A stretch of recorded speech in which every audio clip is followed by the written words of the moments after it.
Hi guys, on today's show I have the privilege of talking to Tim Gabbett. Tim is a very well-known high-performance consultant from Gabbett Performance Solutions who works on a global scale supporting elite athletes, teams and performance organisations. Tim very generously gave up his time, and in this episode you'll hear some absolute pearls of wisdom on athlete data collection, sports science and more. If you're enjoying the show, even in its infancy, then please subscribe at Informed Performance and you'll get the episodes as soon as they come out. Tim, it's a pleasure to have you on the show today, and especially from the other side of the world. It's evening where I am, but good morning to you. Morning, Andy. How are you? I'm good, yeah. I'm over in Philadelphia, so probably the exact opposite corner to you. Just to begin with, lots of people will have heard of who you are and what your work's involved, but could you give us an outline of who you are and what your background is for the listeners who might be discovering you for the first time through this episode? Yeah, well, obviously my name's Tim Gabbett.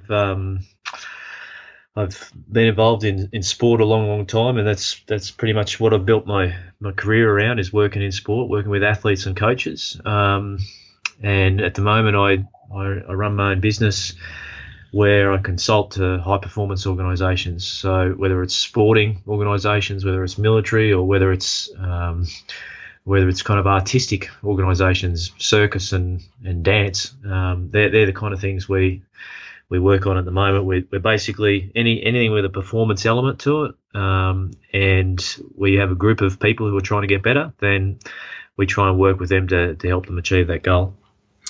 When you go and consult, are you only really working with them for the time you're there, or do you take the work home and kind of review it from afar as well? It varies, Andy. Depends on what the organisation wants. I think the really good organisations have us there as a, they bring us back. We have longer term contracts with them. So there's some organisations that we've been working with on a consistent basis for multiple years, and then other times other organisations have smaller areas of interest, and they could be just one-off jobs. Sometimes they're in and out type jobs, and then other times it requires a little bit more work, a little bit more thinking, and where I have to take the work away and spend a bit more time either analysing data or just thinking about the problem a little bit longer. There's often really smart people in these organisations, so it's not as though they haven't been thinking about the problem themselves. So if they haven't solved it on their own, it's not because they don't have the intelligence. It's just that they've been thinking about it for a long time and they need another set of eyes on it. So a lot of these challenges that we come across are not, are not an easy fix. Some of the times they take a little bit of thinking time and a little bit of they take collaboration with the people in that environment to make it work. And you're obviously really well known for your work on Workload. When you go out to teams, is there other kind of parts of their strategy that you're working with them for? Yeah, I guess Workload is one of those things that I've been looking at for a long time, and it's probably evolved a little bit in the last few years that it's become interesting again. It was always pretty interesting to me, but it's done a little bit more of a cycle now, and some more people have become interested in it. So it seems like it's a really new area to a lot of people. The reality is there's a lot of people that have been doing great work in that space for a long time. It's probably just a whole new bunch of people who have become aware of it and become interested in it. But that's not the only thing that I would go into an organisation for. Sometimes Workload is part of the issue, but it doesn't solve all or answer all questions that an organisation has. Sometimes we're working with coaches on communication. Sometimes we're working with staff on collaboration. Sometimes we're working with coaches and trainers on the way they teach skill. All athletes want their skills to hold up under the highest levels of pressure, and and the highest levels of fatigue. So, we work in that area as well to make sure that the kind of activities that are being done in training, in practice, actually are likely to hold up under when they really need to hold up, so that they transfer and that they're retained. So, we do a lot of work in the skill acquisition space as well. And I'm sure you're constantly fielding questions and conversations about what tools or products teams should be implementing to monitor, load or other aspects of performance. Have you kind of seen any interesting or particularly good examples of organizations in sport that communicate that data and insight into something meaningful for the players? Yeah, look, there's always organisations that are doing it really well, and then there's organisations that are, probably, I refer to it as the tail wagging the dog, and what I mean by that is, I think some people get caught up in that we have to be measuring something. Oh, this load monitoring is important, so we have to measure something. So what are we going to measure? And then it'll be a low intensity sport, but they'll grab heart rate monitors. Okay, we'll grab heart rate for every session. And you think, well, is heart rate going to be the key variable that's going to be informative for your sport? And it's kind of like, well, we need some data to make decisions. So we've just got to grab some data. But the problem is they haven't really thought about what data they need. So, the advice I'd give anyone who's starting out and looking at all of these different wearables that are out there is actually look at your sport first. Trust your eyes. You know the sport. In general, people know if it's a high or a low intensity sport. Have a think about the variables that are important from a performance point of view, and chances are they're going to be the same variables that are important from an injury point of view, and that's going to be probably give you the most information in terms of what you should measure, the variables you should track. In terms of, is there a gold standard technology that I would use? No, there isn't, because it's going to vary from sport to sport and activity to activity. So a GPS unit, which is really great for measuring distance run and speeds that you run at, may not be completely suitable for someone who's in an acrobatic type activity or a dancing activity or an indoor activity. And equally, it may not be so relevant to someone who just has to throw a ball on a regular basis, who doesn't have to run a lot, but maybe they just have to stand on a mound and throw a ball at a batter. Maybe that's their major variable of interest. So, again, the trick is look at your sport, trust your eyes. If it looks important from a performance viewpoint, then chances are it probably is, and probably that's the kind of variable that you want to try and measure if you can. Yeah. And I think you probably alluded to it then, but is that the common mistakes that people make? They take irrelevant data or data for the sake of data? I guess that's one of the traps for young players, I guess, is just taking the time to learn the sport. Obviously and this is probably something that you learn over time as someone in a scientific discipline. If you think science, you think measurement. So when you think sports science, you think, well, I've got to get out there and I've got to test and I've got to measure stuff. I think when you're new to the game and when you're starting out, you want to be making a difference. You want to be seen to be doing stuff. You want to be using your skills.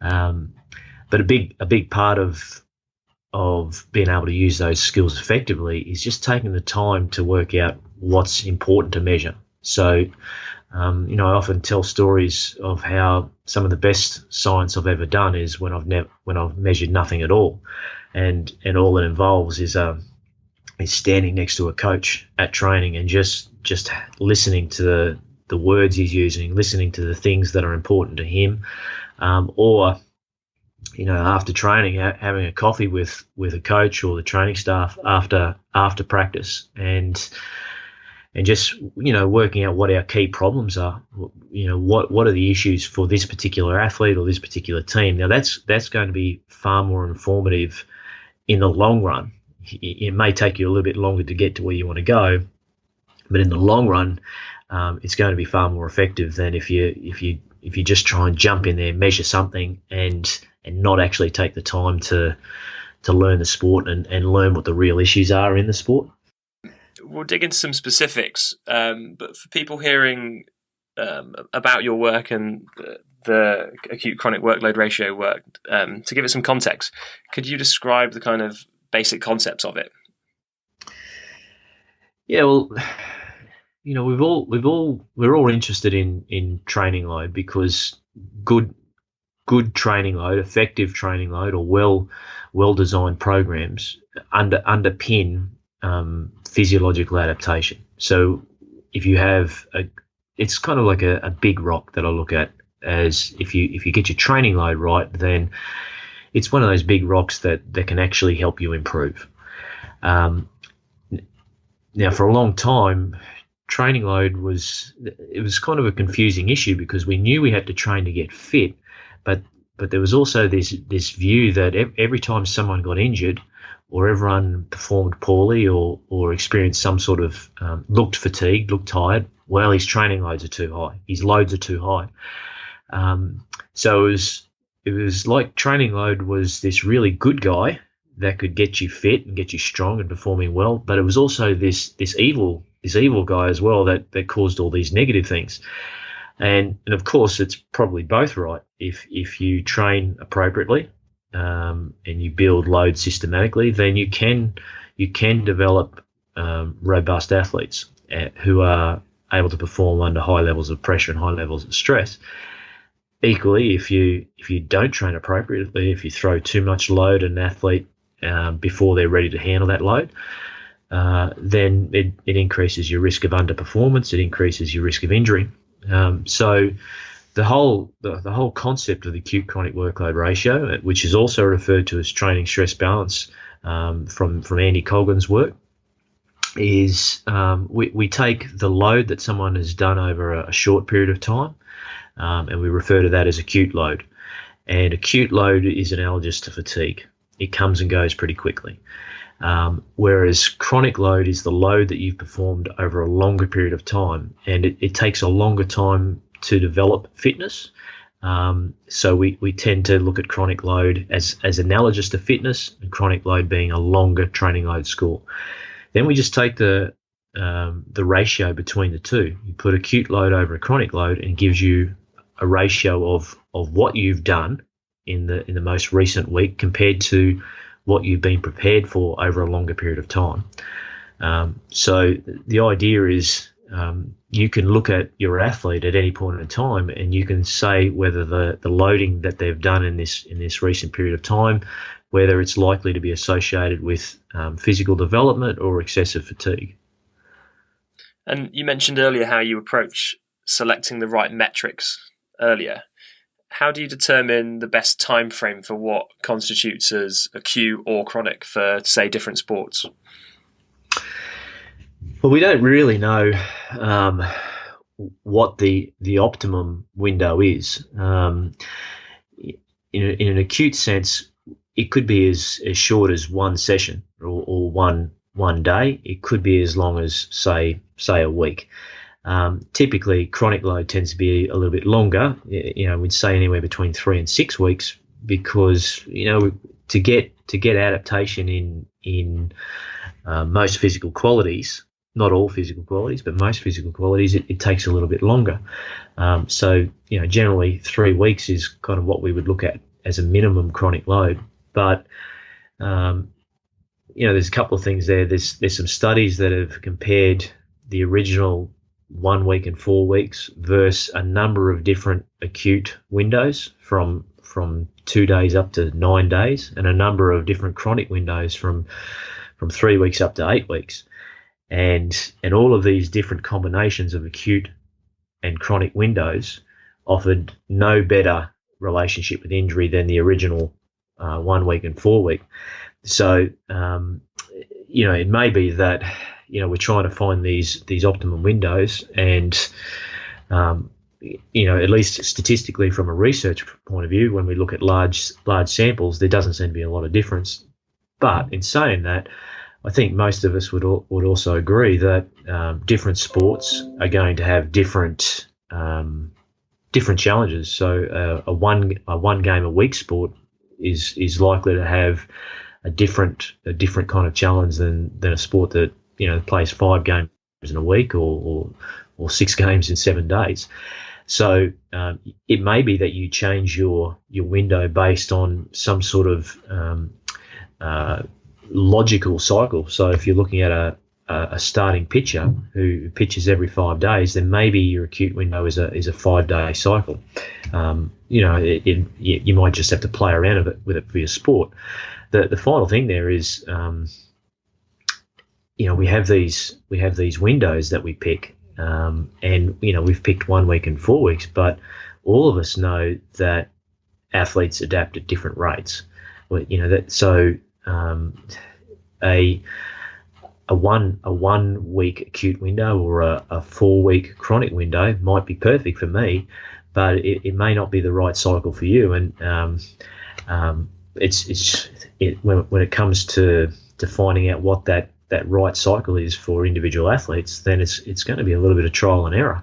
And unless you're measuring a lot of different variables to measure adaptation, then I think that's probably the reality of it, that there becomes a bit of art in this whole load monitoring process as well. We have science, but we also have a fair bit of art involved in it as well. And I'm aware there's internal loads and external loads that you can look at. How do you kind of translate them or communicate between them? Because they can be quite different metrics. Yeah, well, they are. Like if we just use, say, let's use a runner as a simple example. You might have a plan to run 4 miles today, and you achieve that 4 miles. So your planned load, your planned external load, and your actual external load marry up really closely. But then you might have a situation where you planned to run 4 miles, but you actually ran 8 miles. So what do you do there? Do you interpret that as being a bad thing because you've run more than what you expected? So does that mean you have to shut them down on the next few days to even it out through the week? Or does it mean it's a good thing because you've actually achieved more work than what you had planned? Now the reality is you can't interpret that one data point on its own. You actually need a second data point, and that's where internal load comes in. So let's say we have either heart rate or the rating of perceived exertion. What you can do is you can combine those external and internal load variables. So now if we run more than our plan, so we ran 8 miles rather than 4 miles, the first thing we need to look at is, well, what happens to the internal load? Was the heart rate or RPE really high? If it's really high, then that indicates that maybe the athlete has done more work than what we'd planned, and they're also not coping with that work. So we might have to reduce their load in a subsequent session.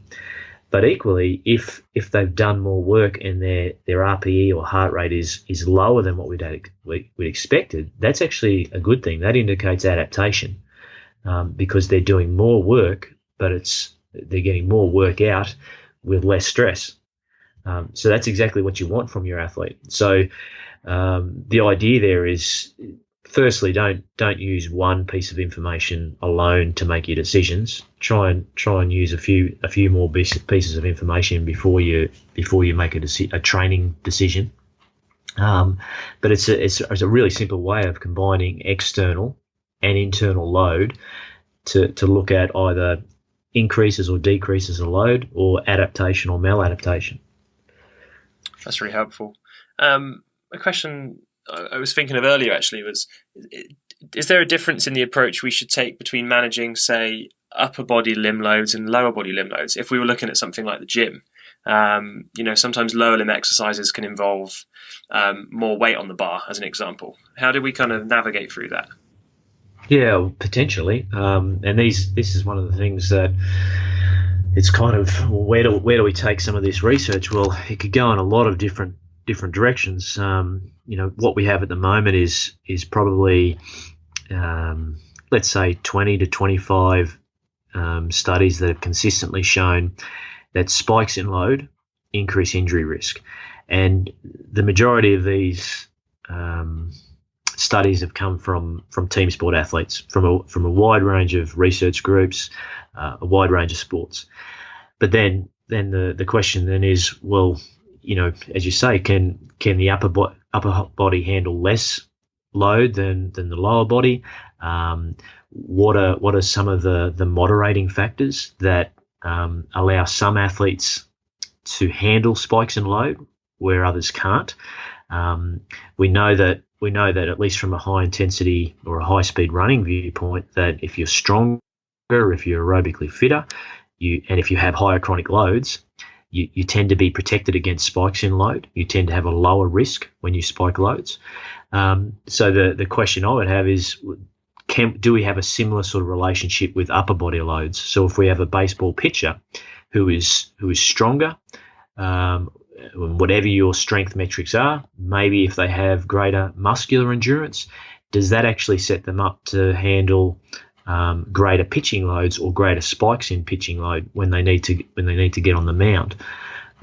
There's a lot of things that we just don't have the answers for. I could speculate, and I would speculate that if you have higher chronic loads, and that if you're stronger and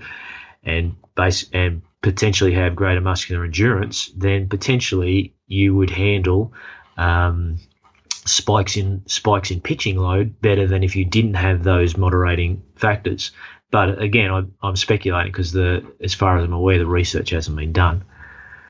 If the goal is to get high chronic loads achieved smoothly, how do we best manage the black holes where players may disappear for periods of time? So like international training camps, or players' own off-season training, or perhaps in student athletes' holidays. So situations where we don't fully know what the workloads have been, but we need to re-establish them into training and work out what their current floor is for loading.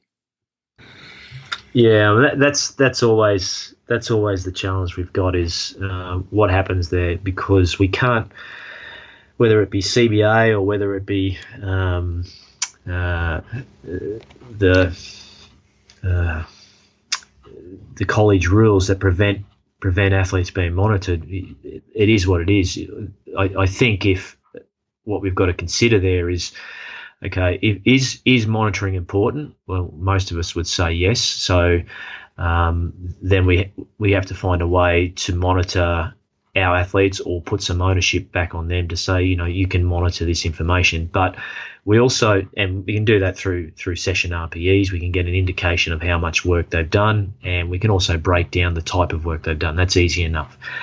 But I think the second and more important point here is that the monitoring alone will not change risk. Monitoring alone will not decrease your injury potential. What you actually have to do is train, and that's where I think the biggest issue comes in the black holes, is that we give our athletes programs to do, and some of them are really well designed programs, but then the athletes don't do them for whatever reason. And there's legitimate reasons why they don't do them, but if we need our athletes to return with a certain floor for the start of preseason or following that mid-season break, and they haven't trained at all, so that floor looks more like the basement, that's when we run into problems, because we have to ramp up their loads very quickly, and when we ramp up loads quickly, that's when we increase the risk, both of injury, but also increase the risk of poor performance. When we're talking about workloads, what are some ways or examples of the more innovative or impactful ways you've seen around managing them?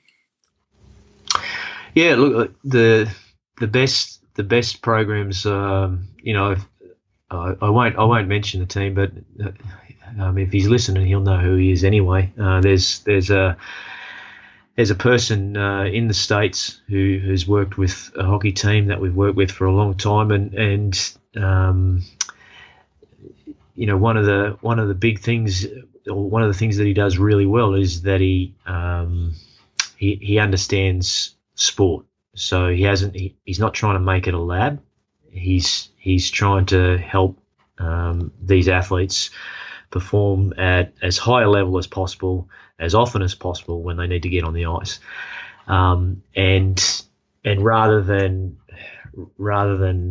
just coming in and saying, well, this is the way we did things in England with our 1 day a week sport, he's actually learned the culture of the sport. He embraces the culture of the sport, embraces the people, and accepts that there's a huge history in the sport, but then tries to work with that history to and work with the players and their beliefs to try and build some robustness, but also acknowledges the fact that there's certain limits on how much time they can be in the facility.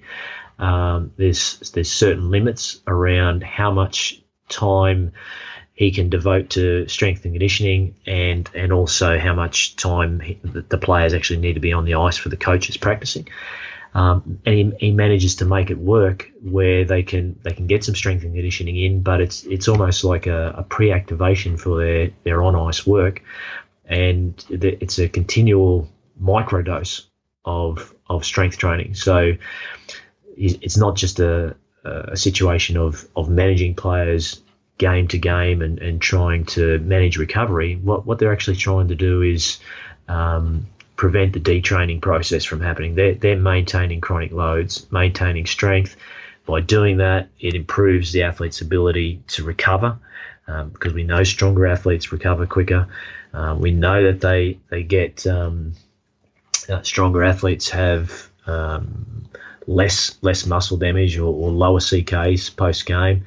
And we also know that stronger athletes perform better and have a lower risk at a given training load. So there's a lot of benefits from having that microdose of strength training on a regular basis, but trying to find ways to work it into a very tight schedule is the challenge that he's made work. And I think that the strength of that is its simplicity. There's not a lot of toys that are being used. If you were a strength and conditioning coach from 40 years ago, you would look at that and you would say, geez, that's kind of like an old school approach, but old school approach, it works.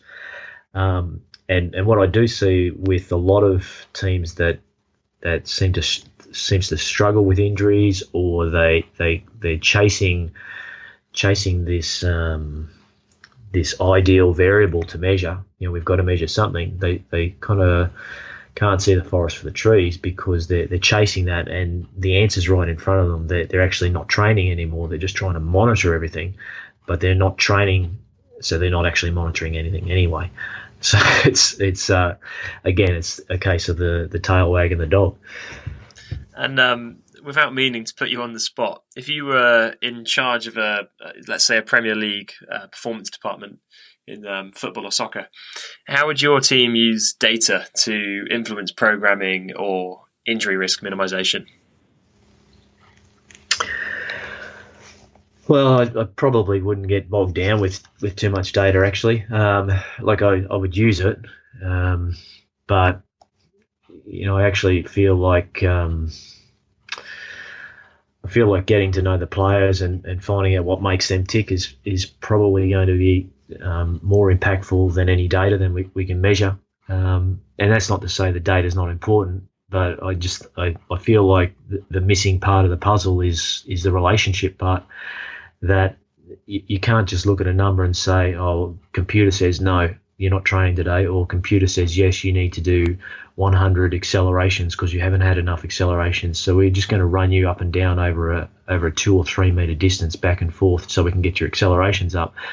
So all of that data is just numbers without context, unless you actually take the time to learn your players, listen to your coaches, find out what kind of game style you want to play, and then use that to inform your training decisions from there. But for me, it starts with having a relationship with my players, so that I can actually get them to do some work, because they believe that I'm going to be looking after their best interests. They know that if we're doing a bit of extra work, it's not a punishment. It's actually because it's going to get them better. And if they need to have a rest, it's because we've taken time to look at them, have a chat with them, and we've used some data to help influence our decisions, to actually come up with the best decision for them as individuals. So it's interesting. It sounds like the kind of overriding theme is that it's the people and their personal approach or attributes that separate great teams from, average or standard teams.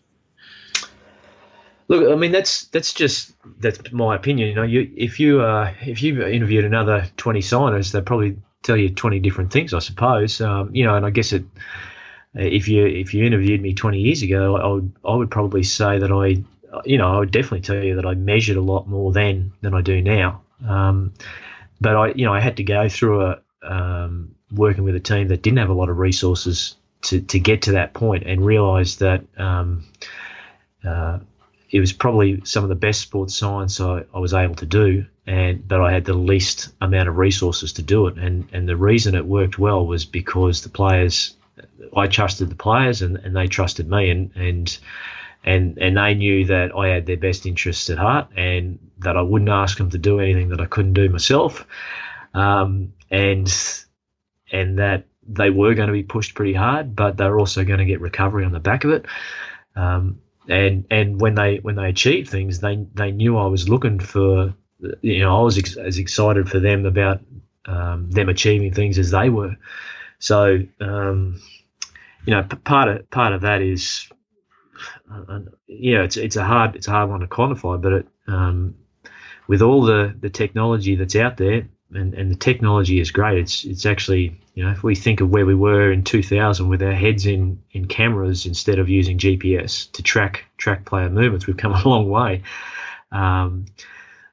But if we can't develop relationships with our athletes, if we can't communicate simply with our coaches, and we lose our coaches because they're so time poor, they don't have the time to listen to all the jargon around the analysis we've done. They just tell me what I need to know. If we can't communicate that in a simple way, then we're not going to be effective. And which people in the industry have the kind of greatest impact on you now, and where you see this topic going? I think probably the ones that have, when you can sit down with them over dinner and they've got some balance in their life, and they don't have to actually talk about training load or sport or performance. They can actually have a conversation around a whole heap of other areas that have nothing to do with work. The ones that I think have an emotional intelligence to realise that no matter how good they are in their particular role, it's not about them. That without the athletes, then all of these roles, none of them exist. There is no sports scientist. There is no strength and conditioning coach. There is no need for physical therapists, because it's the athletes that matter. So when we have different people who come into a room and have to come together to formulate a plan for a particular athlete, then the ones who can actually put their egos aside and realise that none of it is about them, they're the ones that I look at and I go, yeah, these are the people that I want to work with. These are the people who are here for the right reasons. They're doing it for the right reasons. Unfortunately, in our world of high performance sport, where there is a lot of egos, I think a lot of people lose sight of that, and that's the disappointing thing for me, because we've got some really intelligent people that are working with athletes, but if they don't have the social intelligence, again, their impact's going to be limited. And I'm aware that you teach courses all around the world. Have you got anything in the pipeline at the moment that listeners should be aware of or look out for?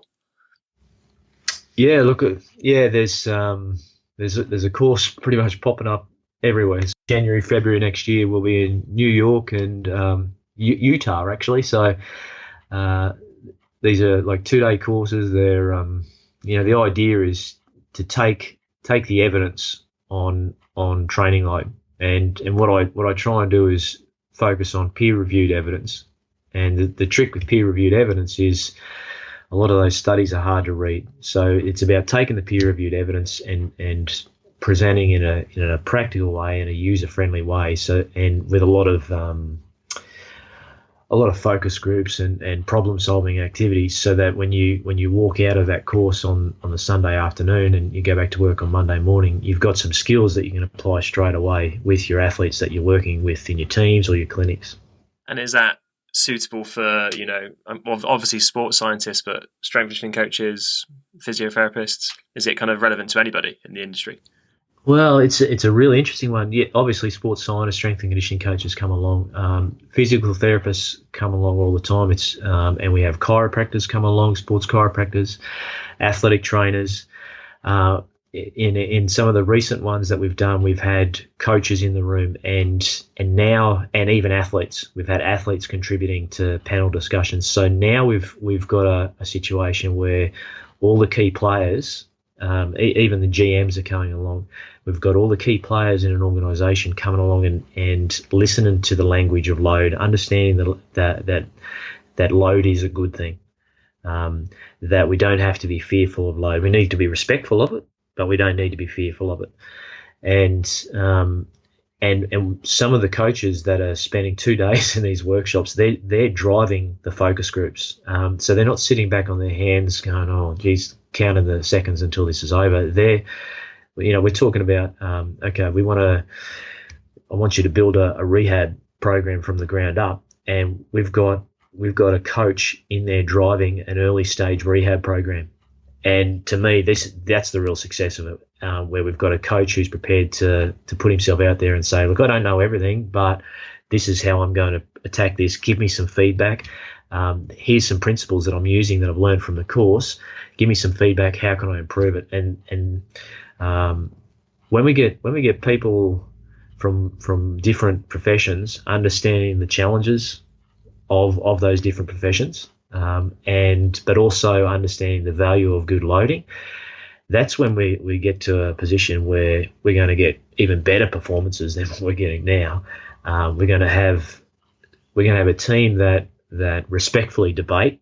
So they're going to disagree at times, but they're going to be respectful about it.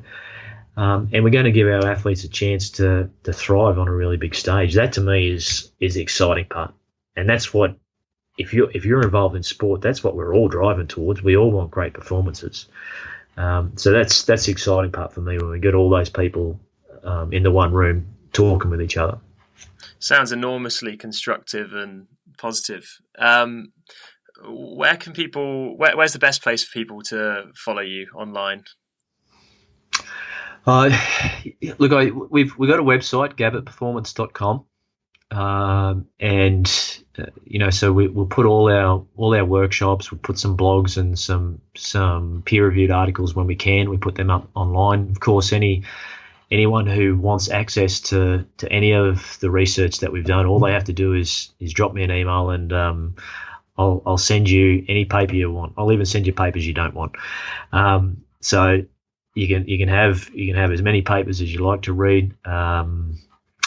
And of course, we're on social media as well, so we'll post all our stuff that we find interesting. We'll put up there, so you can always get a hold of our recent thoughts on training load and performance related matters up there as well on Twitter and Instagram and LinkedIn and Facebook and all the social medias. Well, Tim, I think that's all we've got time for. But thank you so much for your insights. That was really refreshing, actually, to hear about the science, but then the kind of your wider approach to how you do things.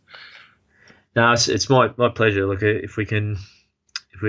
really appreciate the fact that you reached out, Andy, and I know a lot of people listen to listen to podcasts and on their way to work or in the gym or wherever they listen to it. So I hope some people get some some things out of this one, and it's really good to keep sharing this information and just keep driving the profession forward if we can. So well done on it, and keep up the good work. No, thank you. Thanks for coming on. I'd like to thank Tim for coming on the show today. I think you'll agree Tim's wealth of knowledge and experience is very obvious. Personally, I really enjoyed hearing him speak from the depth of that experience about exactly when and why you should collect athlete data, going back to the fundamental reasoning behind it and some common sports science application. Thank you for listening to this episode of the Informed Performance podcast. Don't forget to subscribe to us on iTunes or any other major podcast player, and check us out on Instagram at Informed Performance. If there's anything we've referenced that you'd like to read more about, then you can go on the website show notes at informedperformance.com.